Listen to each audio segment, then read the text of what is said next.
Кај болните од тромбоидит изрековме и особено челниот синус и носниот. Значи што рековме? Синусите овозможува сечењето да се прави подобра дренажа или исправање на нечистотии. Многу интересна работа која верно ќе успеам иншалла да ви објаснам. Додека ние дишиме, 2/3 влегува воздух и излегува, а 1/3 не, останува во белото дробје. Тоа се вика на латински резидуален волумен.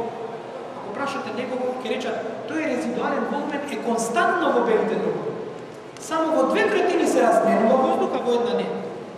Но, на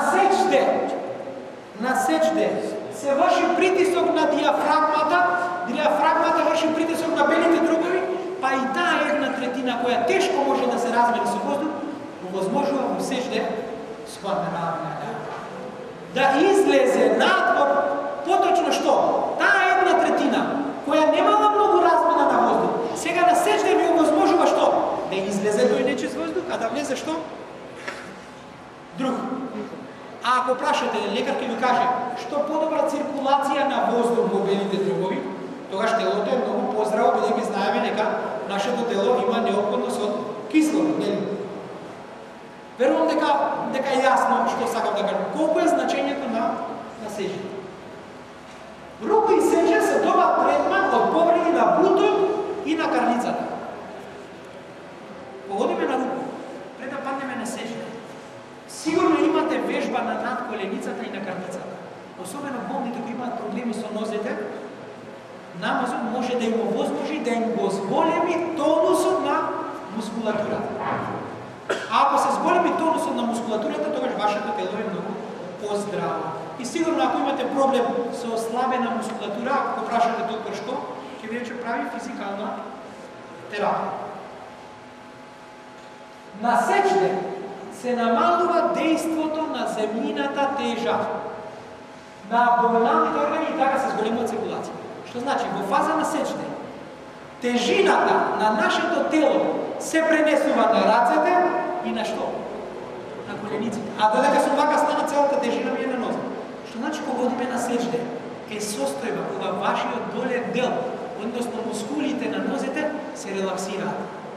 Несвесни за тоа, но се релаксираат. Зашто? Леги целото тело каде сега се држи? На коските, колениците и на рацете. А ако овозможите мускулите од нозете да бидат послободни, тоа ќе овозможи кога ќе станете од сечде, повторно да може крвта, нели, да се врати во горниот дел на телото. Сечето е корисно кај срцевите заболувања. Зашто? Особено ако има проблеми некој со срцето. Срцето за да испумпа крв му треба енергија, нели? За да ние бидеме постојано свесни и здрави, треба да имаме крв доволно во централниот нервен систем. Срцето, ако е болно, ако не може да си ја врши нормално својата функција, за да испумпа, треба да оди преку аортата, преку артерија каропис во глава. Но кога сте на сечде, на срцето полесно му е да испрати крв до мозок. Понатака, сечето е корисно кај луѓе кои патат од обстипација или тврда столица. Докажано бидејќи самото сечде го прави телото, го свиткува да внатрешните органи подобро се извршуваат својата функција, особено цревата. Најважно ги појачува мускулите всушност на што? На целото тело. Ако земете да анализирате, ќе видите дека целото тело се активира во текот на намаз. Ако го видите централниот нервен систем, поточно мозокот во черепната кутија, само ќе ви кажам накратко еден податок. Научниците во Катар истражувале за намазот. И кажуваат дека фронталниот дел, со овој дел каде што ние паѓаме на сечде, најмалку се исхранува со крв. Бидејќи објасна претходно, срцето треба да испумпа крв. Затоа што крвта треба да накупа доволно со притисок доволно. Вика во сечде, тоа му е повеќе овозможено, повеќе се храни предниот дел од кортексот со крв кога сме на сечде. Аллах Джелешану ни вели, но не ако не престанете со тоа, ние навистина ќе го фатиме за чело лажно и грешно. А медицината доскоро не знаеше дека ако сакате нешто да излажете, вашата мисла прво се формира каде? Во фронталниот дел. Каде што Аллах Джелешану многу убаво ни кажува, Со кој дел од нашата глава ние паѓаме на сеќа? Мухамед салалаху алейхи ве селем рекол: навистина намазот одвраќа од лошите дела. И пред крај да спомнеме нешто за селам пред завршување на намазот. Нашиот врат е конструиран од мускули. Особено има еден голем мускул кој се вика мускулус стernocleidomastoideus. Тој мускул што го гледате тука избор.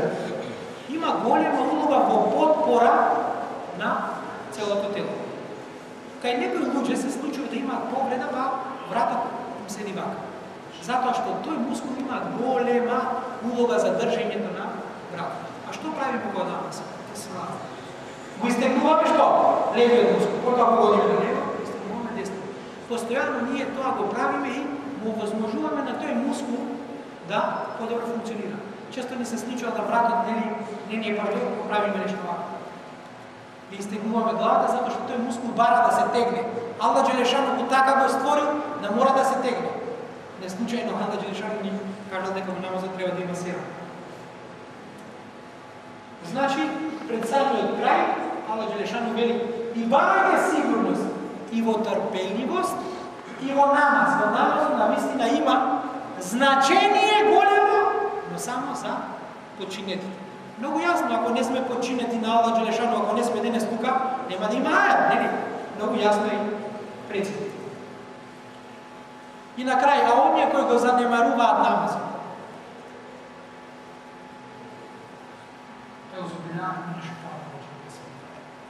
Што ве доведе во огнот сека? А овие ќе речат: не бевме меѓу оние кои намаз клањаат. И на крајот ќе завршам со една многу кратка реченица, а тоа е: денес човекот постојано трага по мирот и спокојство. Ние сите сакаме да имаме мир, да имаме спокојство. Нашето срце бара да има мир и спокојство. Може да имате многу богатство, може да имате материјално, дуњалнички, многу работи, но ако срцето нема спокојство, безвредно е се. Сега скоро на телевизија на А1 слушав една мала репортажа за тоа дека голем број на луѓе имаат фобии. Тоа е страв од немаштина, страв од екзистенција и ред многу други стравови, каде што нивните срца што не можат да бидат смирени. Аллах Џелешану и вели во 13-та суре 28. А срцата се смируваат на вистина со споменувањето на Аллах Џелешану. Јас тука ви завршам и да го спомнем Аллах Џелешану да го величите. Боже дадеш, брача ми се заблагодарам што ме слушнавте. Може би малку бев пребрз, ама во интерес на времето гледав да довршам со овојата презентација. Аллах иншалла да не зацврсти на овој вистински пат, да не упати вечно, да чекориме до патот што води до него. Иншалла да ни прими овој наш свет месец, да ни го прими постот и да не направи едни од вистинските Аллахови. Селам алейкум.